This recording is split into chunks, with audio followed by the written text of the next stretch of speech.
અલગ હલનચલન માટે અને અલગ અલગ કાર્યો કરવા માટે જરૂરી હોય એવા પ્રકારની સંરચનાઓ તરીકે કશા પક્ષમાં તેમજ અંતઃકંકાલ છે એના માટે વાત કરીએ. હવે આ જે લેક્ચર છે એની અંદર આપણે યુનિટ છે એના એન્ડ તરફ જઈ રહ્યા છીએ અને યુનિટના એન્ડ તરફ જઈએ છીએ તો સૌથી અગત્યની કોષનું હેડક્વાર્ટર કહેવાય એવા કોષ કેન્દ્ર માટે આપણે વાત કરવા તરફ જઈ રહ્યા છીએ. બરાબર. કોષનું હેડક્વાર્ટર એટલે કે કોષ કેન્દ્ર જે છે એના માટે આપણે વાત કરીએ છીએ. બરાબર. તો સૌથી પહેલા તો ઘણા બધા સાયન્ટિસ્ટ અલગ અલગ આવેલા. બરાબર. અને અલગ અલગ પ્રકારના સાયન્ટિસ્ટ જે છે એમણે અલગ અલગ મંતવ્ય મુજબ પોતાની સંરચનાઓ છે એમને સમજાવી અને કોષ કેન્દ્ર વિશે માહિતી આપી. જેમાં સૌથી પહેલા વાત કરું તો અહીંયા આગળ સૌથી પહેલા વૈજ્ઞાનિક તરીકે જોવા મળે છે રોબર્ટ બ્રાઉન, જેમણે કોષ કેન્દ્ર જે છે એને એક કોષની અંગિકા તરીકે વર્ણન કર્યું. ત્યાર પછી એક બીજા વૈજ્ઞાનિક આવે છે જેનું નામ છે ફ્લેમિંગ. બરાબર. આ ફ્લેમિંગ છે એમણે શું કર્યું હતું કે એમણે જે જનીનિક દ્રવ્ય છે એમના સ્વભાવના આધારે એમને ક્રોમેટિન તરીકે ઓળખાવ્યું અભિરંજકના કારણે. કારણ કે અહીંયા આગળ તમે જનીનિક દ્રવ્ય જુઓ તો એ કેવું છે? એસિડિક છે. ડીએનએ ડીઓક્સીરિબોન્યુક્લિક એસિડ કહીએ છીએ. શું કહીએ છીએ? ડીઓક્સીરિબોન્યુક્લિક એસિડ. એસિડ છે એટલે કે બેઝિક બેઝિક અભિરંજક છે એના વડે અભિરંજિત થાય. તો આપણે એક પ્રકારે આલ્કલી અભિરંજકનો ઉપયોગ કરીને ક્રોમેટિન તરીકે રંગ આપતા દ્રવ્ય તરીકે એમણે આ જનીનિક દ્રવ્ય છે એમને ઓળખાવ્યું. કોષ કેન્દ્રની અંદર હતું. બરાબર. તો આને લઈને આપણને પ્રાથમિક માહિતી ખબર પડે છે કે કોષની અંદર એક કોષ કેન્દ્ર જેવી સંરચના હોય છે.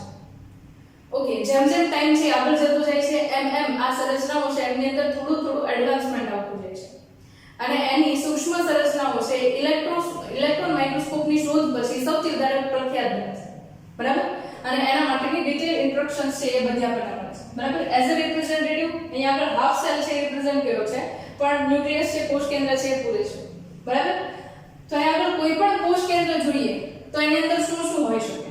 તો કે અહીંયા આગળ કોષ કેન્દ્ર પટલ હોય, સૌથી બહારની સંરચના કે જે જનીનિક દ્રવ્ય એટલે કે ડીએનએ ને ઘેરીને આવેલી સંરચના તરીકે આવેલું હોય એને શું કહીએ છીએ આપણે?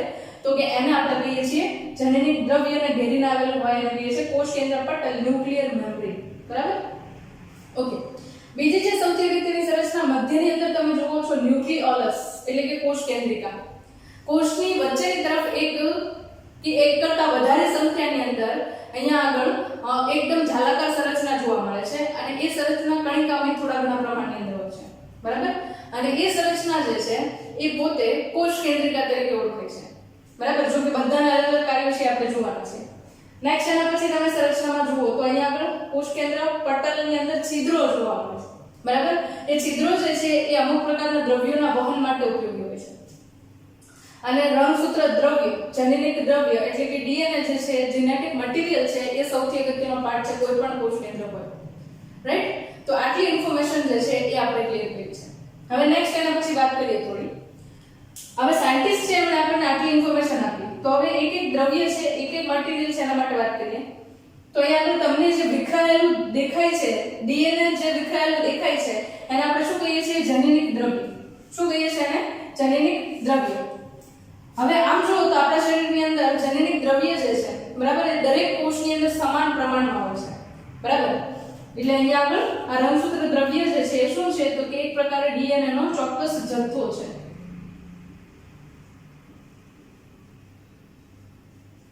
બરાબર. જે કેવા સ્વરૂપની અંદર છે? વિખરાયેલા સ્વરૂપની અંદર. આંતરાવસ્થા એટલે કે કોષ જ્યારે સામાન્ય પરિસ્થિતિની અંદર છે જેની અંદર કોષ વિભાજનની પ્રક્રિયા થતી નથી એનું કોષ કેન્દ્ર જુઓ તો એનું જનીનિક દ્રવ્ય જે છે કઈ અવસ્થામાં હોય? તો કે રંગસૂત્ર દ્રવ્ય સ્વરૂપે હોય તો એ કોષની આંતરાવસ્થામાં છે એવું કહેવાય. બરાબર. આ આંતરાવસ્થા શું છે ને એના માટે પાછું આપણે ચેપ્ટર નંબર 10 ની અંદર ડિટેલમાં ડિસ્કશન કરશું. બરાબર. બીજી અહીંયા આપણે વાત કરીએ તો એ છે કોષ કેન્દ્રિકા. કોષ કેન્દ્રિકા તરીકે સૌથી અગત્યની સંરચના છે. ખાસ યાદ રાખજો કોઈ પણ કોષ કેન્દ્રની અંદર એકથી વધારે સંખ્યાની અંદર કોષ કેન્દ્રિકા હાજર હોઈ શકે છે. બરાબર. એક કરતા વધારે સંખ્યામાં હોઈ શકે. બરાબર. આ ખાસ યાદ રાખો. હવે સંખ્યાનો આધાર કોની ઉપર છે? અથવા તો એવું કહું કે આ કોષ કેન્દ્રિકા છે એનું કાર્ય શું છે? તો કે અહીંયા કોષ કેન્દ્રિકા જે છે એનું મુખ્ય કાર્ય આરએનએ નું સંશ્લેષણ કરવું, રિબોસોમલ આરએનએ છે એનું સંશ્લેષણ કરવું. ખાસ યાદ રાખજો આરએનએ રિબોસોમલ આરએનએ નું સંશ્લેષણ કરે છે.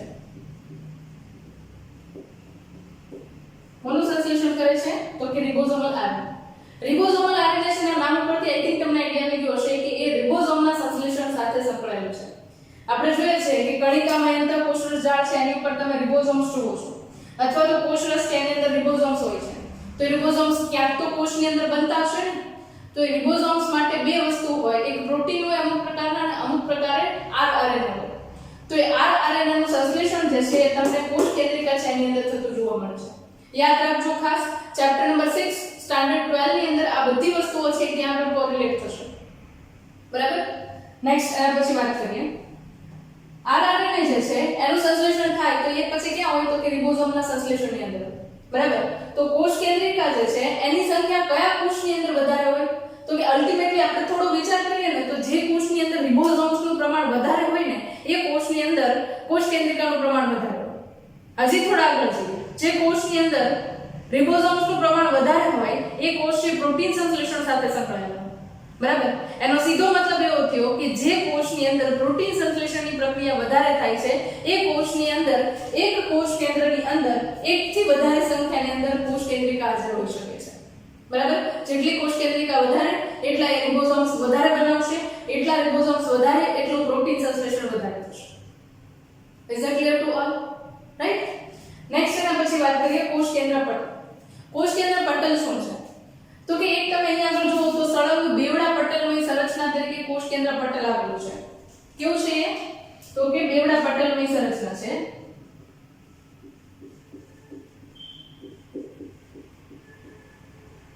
બરાબર.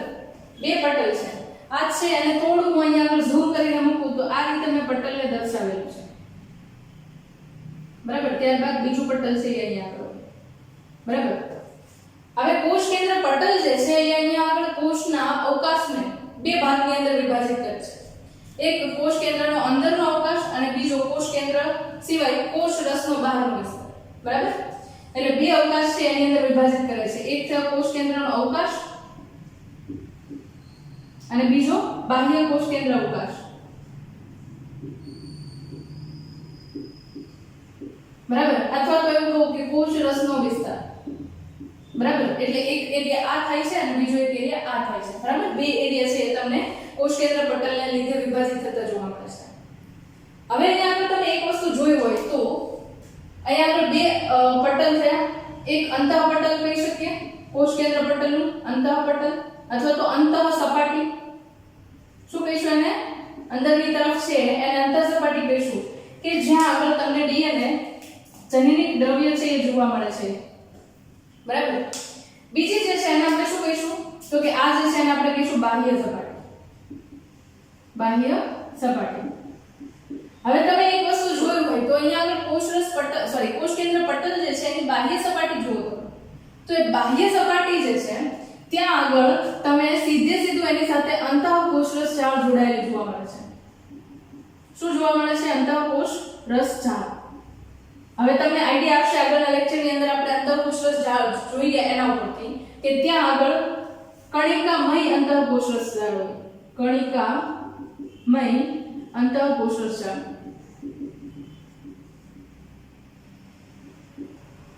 કારણ કે સેન્ટ્રલ ડોગમાની પ્રોસેસ પાછી યાદ કરીએ આપણે. બરાબર. આપણે એવું જોયું હતું કે ડીએનએ ની અંદર જે કોડ છે એ આ એમઆરએનએ માં રૂપાંતરિત થાય અને એમઆરએનએ માંથી શું બને તો કે પ્રોટીન બને. આવું આપણે જોયું હતું જેને સેન્ટ્રલ ડોગમાની પ્રક્રિયા કહેતા હતા. રાઈટ. તો એ સેન્ટ્રલ ડોગમાની પ્રક્રિયા માટે જે આરએનએ બને છે એમઆરએનએ એ એમઆરએનએ ક્યાં બને છે તો કે કોષની અંદર બને છે. કોષ કેન્દ્રની અંદર. એમઆરએનએ ક્યાં બને છે તો કે કોષ કેન્દ્રની અંદર. એ એમઆરએનએ છે એ અહીંયાથી કોષ કેન્દ્ર જે છે એનું કોષ કેન્દ્ર પટલ છે એની વચ્ચે તમને અવકાશ જોવા મળે છે. ઘણી બધી જગ્યાએ કોષ કેન્દ્ર પટલ ગેરહાજર છે. બરાબર. તો એ જે ભાગ છે એને કોષ કેન્દ્ર પટલનું છિદ્ર કહીએ છીએ જેના ઉપર હમણાં હું આવું છું. બરાબર. પણ અત્યારે હાલમાં આપણને રિક્વાયરમેન્ટ છે તો એ એમાંથી એમઆરએનએ છે એ બહાર નીકળે છે. જેવું એમઆરએનએ બહાર નીકળે એટલે બહારની તરફ અહીંયા તમે જુઓ છો સીધી અંતઃકોષરસ જાળ હાજર છે જે પ્રોટીન સંશ્લેષણ સાથે સંકળાયેલી હોય એવા પ્રકારની કણિકામય એટલે કે ખરબચડી અંતઃકોષરસ જાળ હાજર છે. તો ત્યાં આગળ સીધો એમઆરએનએ જતો રહેશે. એ એમઆરએનએ છે એ પ્રોટીન સંશ્લેષણની પ્રક્રિયાની અંદર સીધો ભાગ ભજવશે. બરાબર. તો આ રીતે તમે અહીંયા જોઈ શકો છો કે આખું કનેક્શન છે એમઆરએનએ માંથી પ્રોટીન બનવા માટે mRNA જેવો બની ગયો એટલે કોષ કેન્દ્રમાંથી ક્યાં નીકળશે તો કે અંતઃકોષ જાળમાં, અને જ્યાં આગળ રિબોસોમ્સ હાજર છે ત્યાં આગળ પ્રોટીન સંશ્લેષણની પ્રક્રિયામાં ભાગ ભજવશે.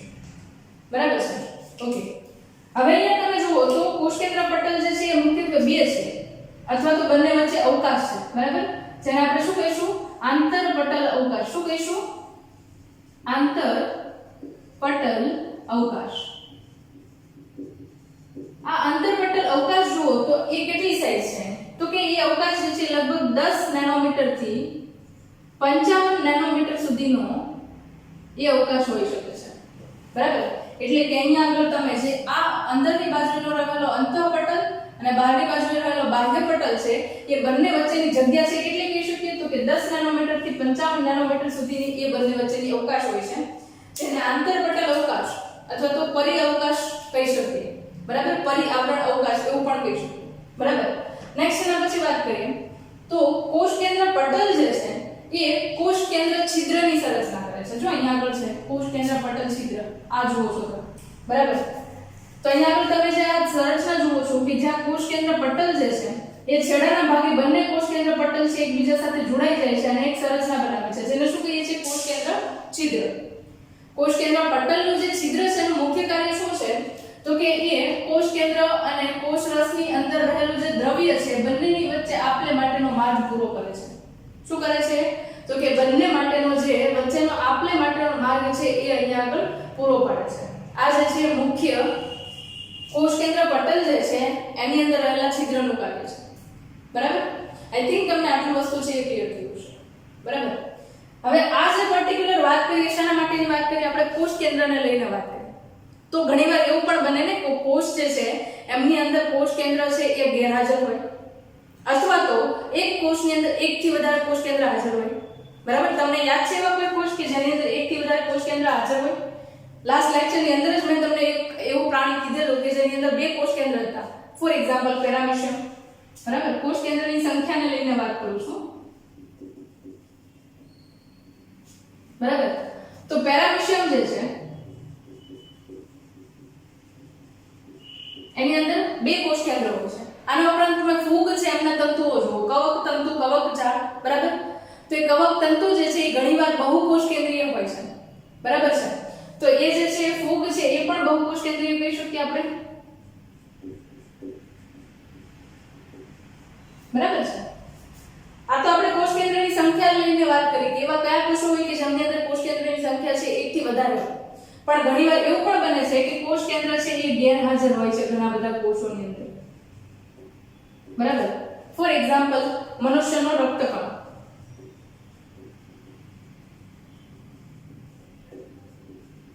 બરાબર? જેની અંદર કોષ કેન્દ્ર પરિપક્વ રક્તકણમાં હોતું નથી. બરાબર? આ યાદ રાખજો ખાસ. અને બીજું જલવાહક પેશી છે એની ચાલની નલિકાઓ વનસ્પતિમાં. બરાબર? આ ચાલની નલિકા છે એમની અંદર પણ કોષ કેન્દ્ર છે એ ગેરહાજર હોય છે. બરાબર? તો આ બે વસ્તુ છે અને ખાસ યાદ રાખીશું, મનુષ્યનો રક્તકણ અને ચાલની નલિકા. આ બંનેની અંદર તમને કોષ કેન્દ્ર છે એનો અભાવ જોવા મળે છે. બરાબર? બંનેની અંદર કોષ કેન્દ્ર છે એનો અભાવ જોવા મળે છે. રાઈટ? ઓકે. હવે એક પ્રશ્ન થાય કે ધારો કે કોઈ કોષ છે એની અંદર કોષ કેન્દ્ર નથી તો એનો મતલબ એવો થયો કે એની અંદર જનીનિક દ્રવ્ય ડીએનએ નથી. જો કોઈ કોષની અંદર ડીએનએ ન હોય, બરાબર, તો આપણે કહી શકીએ કે કોષ જીવંત છે કે મૃત છે? બરાબર? હા, ચોક્કસ રીતે. જો એ કોષ સક્રિય રીતે ચયાપચયની પ્રક્રિયા સાથે સંકળાયેલો છે, બરાબર, તો એને આપણે જીવંત કોષ કહી શકીએ. જ્યારે એ કોષ સક્રિય રીતે ચયાપચયની પ્રક્રિયામાંથી બહાર નીકળી જાય છે ત્યારે એ કોષને આપણે મૃત કહી શકીએ. જલવાહક પેશીની ચાલની નલિકા છે એ સતત દ્રવ્યોના વહન સાથે સંકળાયેલી છે તો એને જીવંત કહેવી પડે. એ જ રીતે રક્તકણ મનુષ્યનો છે એ એક જગ્યાએથી બીજી જગ્યાએ ઓક્સિજન અને કાર્બન ડાયોક્સાઇડને ટ્રાન્સપોર્ટ કરવામાં ઉપયોગી છે તો એ પણ કોષ છે ત્યારે જીવંત કહેવો જોઈએ. નો ડાઉટ 90 થી 120 દિવસ પછી જ્યારે એનું જીવન ચક્ર પૂરું થઈ જાય છે ત્યારે એ મૃત બને છે, જે બરોળ દ્વારા ખતમ કરી નાખવામાં આવે છે. રાઈટ? તો આ જે છે એ કોષ કેન્દ્રને લઈને આપણે માહિતી લીધી. હવે એક વસ્તુ અહીંયા આગળ આપણને એ ક્લિયર છે કે જ્યારે કોઈ પણ કોષ જે છે એ આંતરાવસ્થામાં હોય એટલે કે કોષ વિભાજનની પ્રક્રિયામાંથી પસાર થઈ રહ્યો નથી ત્યારે એમની અંદર ડીએનએ જે છે કયા સ્વરૂપની અંદર હોય તો કે એ ડીએનએ જે છે એ જનીનિક દ્રવ્યના સ્વરૂપની અંદર હોય. એટલે કે કોઈ પણ એક કોષ તમે જુઓ તો એની અંદર જનીનિક દ્રવ્ય કેટલું હોય તો કે લગભગ 2 મીટર જેટલી લંબાઈ ધરાવતું એટલું એની અંદર ડીએનએ હોય. બરાબર? 2 મીટર એટલે ઘણો મોટો અવકાશ છે. જે તમે માઇક્રોસ્કોપની અંદર કોષ જોવો છો ને એ આ ટપકા જેવડો કોષ છે, એ તમને માઇક્રોસ્કોપની અંદર માંડ દેખાય છે. અને એની અંદર પાછળ ન્યુક્લિયસ છે, બરાબર, જે આપણે માઇક્રોસ્કોપની અંદર માંડ જોઈએ છે. એની અંદર તમને 2 મીટર લંબાઈ ધરાવતો ડીએનએ છે એ આવેલો જોવા મળે છે. બરાબર? માત્ર ડીએનએ હોતો નથી. કોષ કેન્દ્રની અંદર જે જનીનિક દ્રવ્ય છે એની અંદર કયા કયા ઘટકો હોય ખાસ યાદ રાખજો, એમસીક્યુ ની અંદર પૂછાઈ શકે. એક ડીએનએ, આના ઉપરાંત આરએનએ હોય છે. આના ઉપરાંત સંરચનાની અંદર તમે હિસ્ટોન પ્રોટીન જોવો છો, અને એના ઉપરાંત તમે સંરચનાની અંદર જોવો છો બિન હિસ્ટોન પ્રોટીન. બિન હિસ્ટોન પ્રોટીન. બરાબર? આ તમે જનીનિક દ્રવ્ય જે છે એની સંરચનામાં જુઓ છો, જે તમને અહીંયા આગળ દેખાય છે એની અંદર તમે એ જોઈ શકો છો. બરાબર? આટલી સંરચના છે એના માટે જનીનિક દ્રવ્ય બનેલું. હવે આ જ બધી સંરચનાઓ છે, બરાબર, આ જ બધી સંરચનાઓ છે જ્યારે કોષનું કોષ વિભાજન થવાનું છે. એટલે જનરલી આપણે જોઈએ તો કોષ જે છે એ એક કોષમાંથી 2 કોષની અંદર રૂપાંતરિત થતા હોય છે, બરાબર, ત્યારે એ કોષ અલગ અલગ તબક્કામાંથી પસાર થાય. મુખ્યત્વે એને આપણે કોષ વિભાજન કહીએ છીએ, જેની અંદર S તબક્કો, G1 તબક્કો, G2 તબક્કો, બરાબર, M તબક્કો, M તબક્કાની 2 તબક્કા, એની અંદર એક આવશે કોષ રસ વિભાજન અને બીજું આવશે કોષ કેન્દ્ર વિભાજન. તો આપણે જ્યારે કોષ કેન્દ્ર વિભાજન જોઈએ છે ને ત્યારે એની અંદર અલગ અલગ અવસ્થા હોય છે. પૂર્વ અવસ્થા, ભાજના અવસ્થા, ભાજનોત્તર અવસ્થા અને અંત્ય અવસ્થા. બરાબર? તેમાં તમે જ્યારે ભાજના અવસ્થાની અંદર કોષ કેન્દ્રને જુઓ છો ત્યારે જે આ 2 મીટર લાંબુ જનીનિક દ્રવ્ય છે એ પોતે ચોક્કસ રીતે આવા રંગસૂત્રની અંદર વહેંચાઈ જાય છે. તો મનુષ્યનો કોષ છે એની અંદર જે લગભગ 2.2 મીટર જેટલું એવરેજ કહું તો એ લાંબુ જનીનિક દ્રવ્ય એ 46 રંગસૂત્રોની અંદર વહેંચાઈ જાય છે, આવું આપણે કહી શકીએ. બરાબર?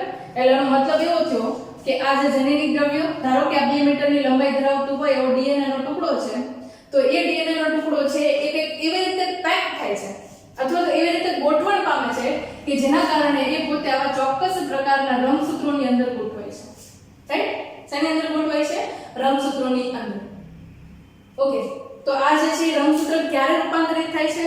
તો કે જ્યારે કોષ વિભાજનની પ્રક્રિયામાંથી કોષ પસાર થાય છે અને એની અંદર કોષ કેન્દ્ર વિભાજન થતું હોય ત્યારે તમને જનીનિક દ્રવ્ય છે એ રંગસૂત્રના બદલે શેમાં રૂપાંતરિત થયેલું, સોરી, જનીનિક દ્રવ્ય છે દ્રવ્યના બદલે રંગસૂત્રની અંદર રૂપાંતરિત થયેલું જોવા મળે છે. બરાબર? આઈ થિંક આ ટોપિક છે એ તમને આટલો ક્લિયર થયો છે. હવે આપણે જોવાના છે રંગસૂત્ર જે છે, બરાબર, રંગસૂત્ર જે છે એમના પ્રકારો જોવાના છે. બરાબર? શેના પ્રકાર જોવાના છે? રંગસૂત્રના પ્રકાર. સેન્ટ્રોમિયર જે છે એમની ગોઠવણીના આધારે રંગસૂત્ર છે એમના પ્રકાર જોવાના છે. બરાબર? હવે એકવાર રંગસૂત્ર ગોઠવાય તો ગયા પણ એમની સંરચનામાં પણ વિવિધતા છે. બરાબર? તમે જુઓ તો રંગસૂત્રની સંરચનાની અંદર મુખ્યત્વે આપણે 3 વસ્તુ છે એને ધ્યાનમાં રાખવાની. એક રંગસૂત્રિકા, બીજું છે રંગસૂત્રનું સેન્ટ્રોમિયર અને ત્રીજું છે અહીંયા આગળ કાઇનેટોકોર. આ 3 સંરચનાઓ છે એમને તમારે યાદ રાખવાની છે. બરાબર? તો અહીંયા આગળ તમને જે આ દેખાય છે સંરચના, બરાબર, એને શું કહીએ છીએ આપણે? તો કે આ સંરચના છે એને કહીએ છીએ રંગસૂત્રિકા. વચ્ચેની તરફ તમને જે આ દેખાય છે એને કહેવાય છે સેન્ટ્રોમિયર. બરાબર? અને જ્યારે સેન્ટ્રોમિયર છે એને તમે ઝૂમ કરો એટલે કે મોટું કરીને આપણે એને જોઈએ ત્યારે એની અંદર તમને ટાચણીના ટપકા હોય એવા પ્રકારે આવી કંઈક સંરચના જોવા મળે છે. અને આ સંરચના જે સેન્ટ્રોમિયરમાં જોવા મળે છે એને આપણે નામ આપીએ છીએ કાઇનેટોકોર. બરાબર? આવી કંઈક સંરચના છે એ તમને સેન્ટ્રોમિયર સાથે રંગસૂત્રની અંદર જોવા મળે છે. રાઈટ? હવે રંગસૂત્ર જે છે એના અલગ અલગ પ્રકાર પાડે છે. શેના આધારે પ્રકાર પાડવામાં આવે છે? તો કે અહીંયા આગળ સેન્ટ્રોમિયર જે છે એમના સ્થાનના આધારે આપણે રંગસૂત્ર છે એમના પ્રકાર પાડીએ છીએ. બરાબર છે? જો કોઈ પણ રંગસૂત્રની અંદર સેન્ટ્રોમિયર છે મિડલમાં ગોઠવાયેલું હોય, એકદમ વચ્ચે ગોઠવાયેલું હોય, તો બંને બાજુની રંગસૂત્રિકા છે એ સમાન લંબાઈની દેખાશે. બરાબર? તો એને આપણે મેટાસેન્ટ્રિક પ્રકારનું રંગસૂત્ર કહીશું. શું કહીશું એને આપણે? મેટાસેન્ટ્રિક પ્રકારનું રંગસૂત્ર. એ જ રીતે અહીંયા આગળ વાત કરું તો સબ મેટાસેન્ટ્રિક ની અંદર શું હોય? તો કે સેન્ટ્રોમિયર જે છે એ રંગસૂત્રની અંદર મધ્યથી થોડું ઉપરની તરફ ગોઠવાયેલું હોય. બરાબર? મિડલમાં હોય તો કદાચ અહીંયા હોય. બરાબર? પણ એનાથી થોડું ઉપર ગોઠવાયેલું છે તો એવા પ્રકારના રંગસૂત્રને શું કહીશું આપણે? સબ મેટાસેન્ટ્રિક પ્રકારનું રંગસૂત્ર કહીશું. રાઈટ? એના પછી જોઈએ એક્રોસેન્ટ્રિક. તો એક્રોસેન્ટ્રિક પ્રકારનું રંગસૂત્ર છે એની અંદર શું હોય? તો કે અહીંયા આપણે જે તમને સેન્ટ્રોમિયર જોવા મળે છે એ એક બાજુની ભુજા છે એની તરફ વધારે પ્રમાણમાં અને એક બાજુની જે ભુજા છે એની અંદર સૌથી નજીકમાં ગોઠવાયેલું હોય. એટલે શું થવાનું તો કે એક રંગસૂત્રની ભુજા છે એકદમ ટૂંકી છે અને બીજી રંગસૂત્રની ભુજા છે એકદમ લાંબી છે. તો આવા પ્રકારનું રંગસૂત્ર હોય ને એક્રોસેન્ટ્રિક પ્રકારનું રંગસૂત્ર કહીએ છીએ. અને લાસ્ટ સૌથી છેલ્લું ટીલોસેન્ટ્રિક પ્રકારનું રંગસૂત્ર કે જે રંગસૂત્ર જે છે એના એકદમ છેડાના ભાગે ગોઠવાયેલું હોય જેના કારણે ઘણીવાર એવું પણ બને કે ઉપરની ભુજા છે એ કદાચ છે જ નહીં એવું દેખાય. બરાબર? તો આ ચાર અલગ અલગ પ્રકાર જોઈ ગયા આપણે રંગસૂત્રના એમના સેન્ટ્રોમિયરના સ્થાનના આધારે. બરાબર છે? ઓકે, આખી જે પ્રોસેસ છે એને આપણે જોઈ ચૂક્યા છીએ અને ટોપિક છે એક્સપ્લેન કરી ચૂકીશું. બરાબર? છતાં પણ તમને જો આને લઈને કંઈ પણ ડાઉટ હોય તો તમે કમેન્ટ્સ બોક્સમાં કમેન્ટ કરી શકો છો. હું ટ્રાય કરીશ કે તમારા કમેન્ટ્સના આન્સર આપીશ. ઓકે.